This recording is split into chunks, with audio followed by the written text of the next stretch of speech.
Banargaon कन्स्टिटुएन्सियाव UPPL आरो बिजेपिआ जेबो गोहोम खोख्लैनो हाया।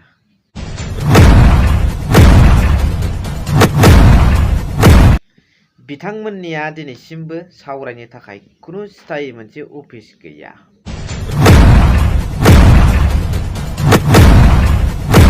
राजीव बांगाल बिथाङाबो बिपिएफनि भट लानानैसो दा एमसिएलए जागासिनो दं।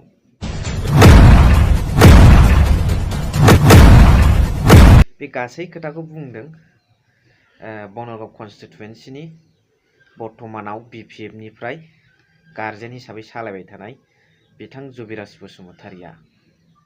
दा बिथाङा बिजेपि आरो बिपिएफखौ लानानै बनरगाव कन्स्टिटुएन्सियाव माबादि गोहोम खोख्लैगोन बा खोख्लैया आरो बिपिएफआ दिनै बनरगाव कन्स्टिटुएन्सियाव जै जाखानानै दङ बेखौ बिथाङा फोरमायनो थांगासिनो दङ।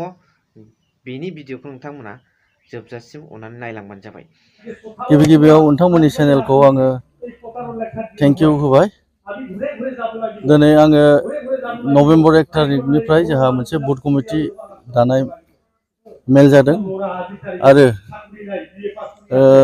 दाजेननाय जों जाहारबारिनिफ्राय सुरु खालामदों। बेनिफ्राय दायै दिनै जोङो दालुगिरि प्राइमारिसिम सफैबाय।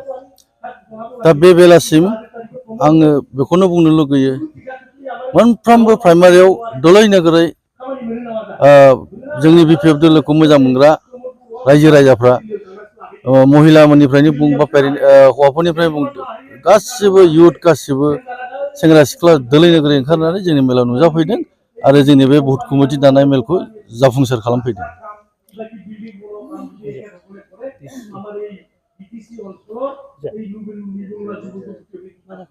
बेखौनो एसे सार बुंलांबाय आंनि दैदेननायजों सिगांनिफ्राय साबसिन जाबोदों बेखौ एसे आं नैबेखौ नोंथांमोननि गेजेराव नोंथांमोननि चेनेलनि थ्रुयै आं मिथिहरबावनो लुगैदों जे आंखौ 2021 नभेम्बर 5निफ्राय आंखौ श्रीजुत सार हाग्रामा महिलारियाव आंनो दायथ' होदों बनरगाव समस्तिखौ नायनो थाखाय।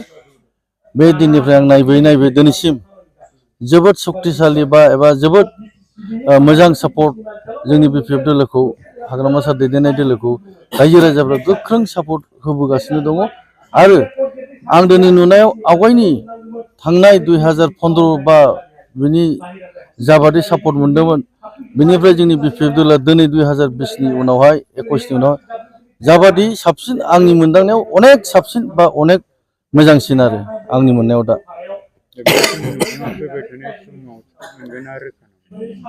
आंथ' बेखौ दानो आंनि थाखाय बे माबा नङा बुंनांगौ बाथ्रा नङा।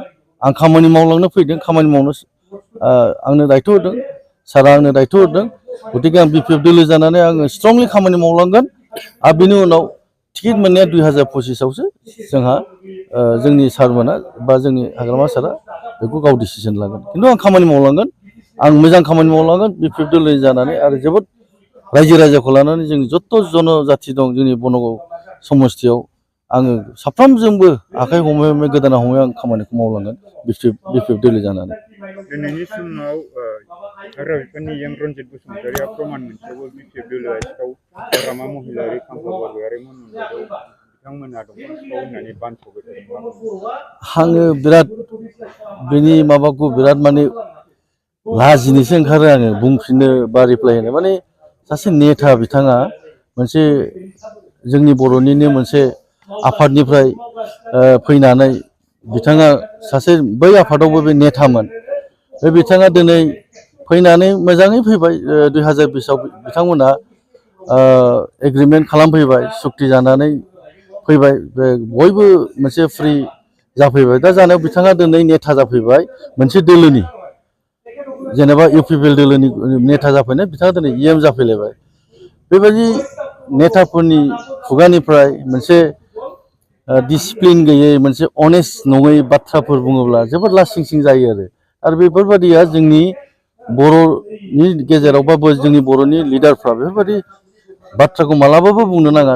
जे जिनिसा माने पाब्लिकनि गेजेराव मोनसे गाज्रि इमेज गोग्लैयो बा मोजां सानथावथाव नङा आरो। मानो होनबा जोंनि बिपिएफ दोलोनि नेताफोर जोंनि सारमोना मालाबाबो बेफोरबायदि रिप्लाय बेफोरबायदि नोंसोरथ' दिनै अनेक मिथिं दावथिङाव जोंनि सारमोनाव सोङो मालाबा बेबायदि असिलियास बाथ्रा बुंनाय नुयो नामा खुनु दिनथ' नोंसोर नुफेराखै दा बे थिग नङा आरो बे आं बेखौ लासिंसिं मोनो आरो बे जुक्ति जाया सासे नेतानिफ्राय बेबायदि बाथ्रा ओंखारनाया मोजां नङा जायखिया बिदि जानो नाङा आं बेखौसो बुंगोन आरो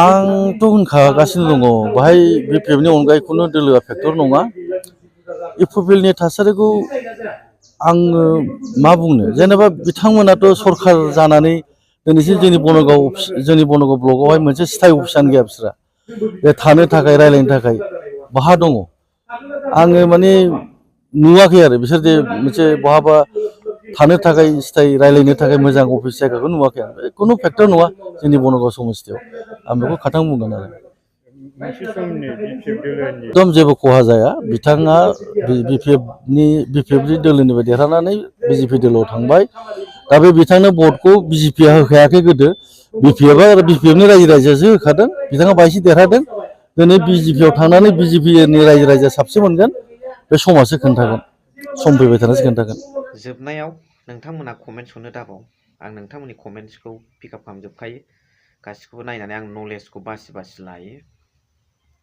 दा बिदिनो मालाबा सानसे समाव नोंथांमोननि कमेन्ट्स सावरायलायनाय हाबाफारि लागोन सम दङ दा बिदिखौ एसेखिनियावनो फोजोबनो सानबाय नोंथांमोनाल' मदद होलांबाय थाबानो जाबाय रोजा रोजा साबायखर थेंक इउ भेरि माच फर वाचिं लाभ इउ अल